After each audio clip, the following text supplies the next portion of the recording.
Bismillahirrahmanirrahim. Assalamualaikum warahmatullahi wabarakatuh.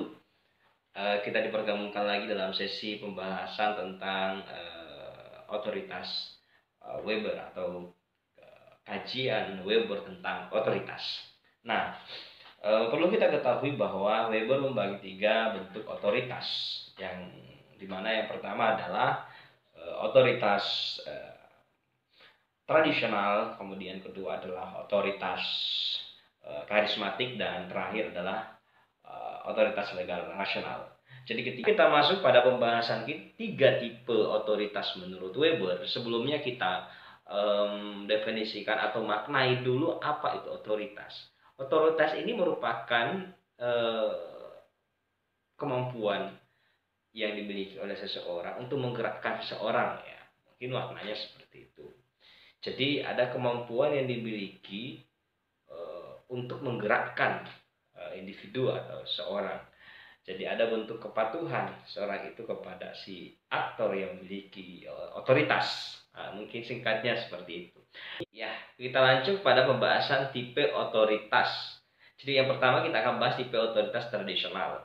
Otoritas tradisional ini kalau kita mengkaji kajiannya Weber mengatakan bahwa orang menjadi seorang pemimpin karena dia bersifat turun-temurun, atau dalam bisa dikatakan sistem pemerintahan monarki, sistem kerajaan. Orang tuanya raja, ini turun kepada anaknya menjadi seorang raja. Nah, kemudian dipilih karena jasa atau ada jasa yang diberikan di masa lalu.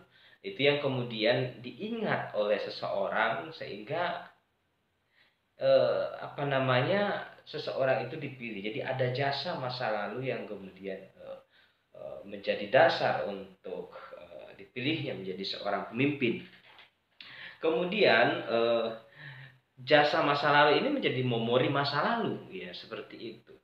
Jadi sama halnya juga dengan orang-orang yang masih menghargai adat istiadat dalam masyarakat. Pasti ada tokoh yang kemudian dianggap sebagai orang tua dalam masyarakat itu, sehingga orang itu dipilih sebagai seorang pemimpin. Seperti itu adalah bentuk otoritas tradisional. Kemudian kita masuk pada otoritas karismatik.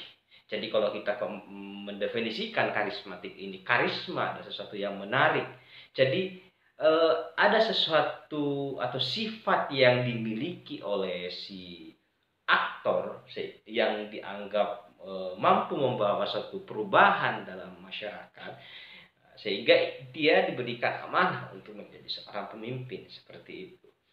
Misalnya kita melihat Soekarno dan Hatta, ya, artinya bahwa mereka adalah orang-orang yang berkarisma, tokoh-tokoh revolusioner.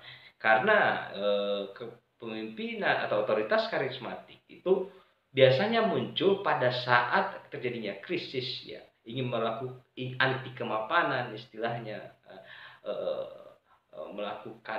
ingin melakukan perubahan, anti status quo, kayak gitu. Jadi ingin melakukan gerak-gerik terobosan-terobosan dalam masyarakat. Jadi orang-orang yang memiliki kapasitas karismatik, ya, seperti ada kekuatan yang dimiliki, kecerdasan yang dimiliki adalah bentuk karismatik, ya, sendiri, seperti itu.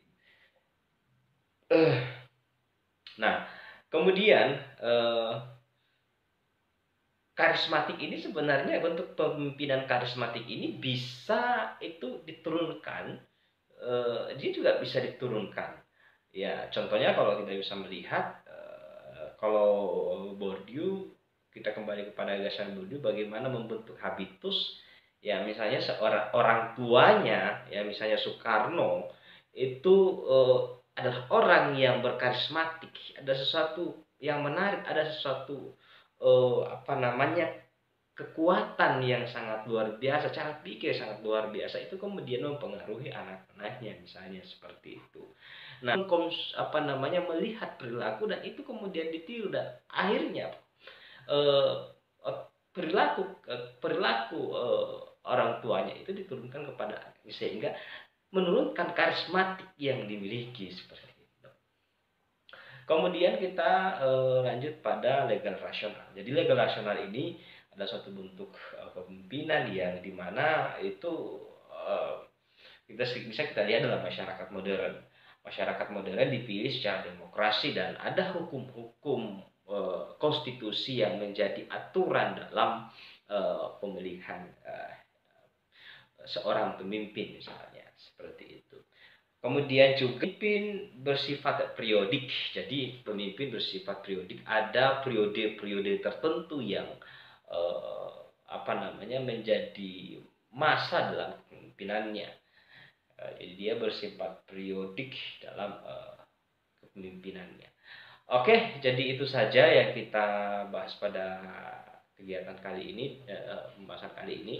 Jadi tipe kepemimpinan tradisional, ya kalau kita bisa menggambarkan bahwa kepemimpinan tradisional ini sama dengan kepemimpinan monarki yang masih kental nilai adat istiadat dalam masyarakat, sehingga orang itu dipilih untuk menjadi seorang pemimpin. Kalau bicara tentang otoritas karismatik, ya adanya satu karisma, adanya satu kekuatan atau kemampuan yang dimiliki oleh seseorang itu sehingga dianggap sebagai seorang pemimpin.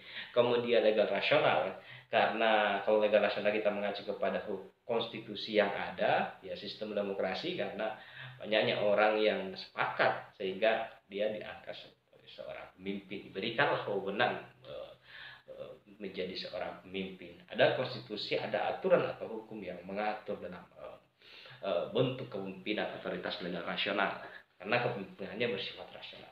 Terima kasih, nanti kita akan lanjutkan. Assalamualaikum warahmatullahi wabarakatuh.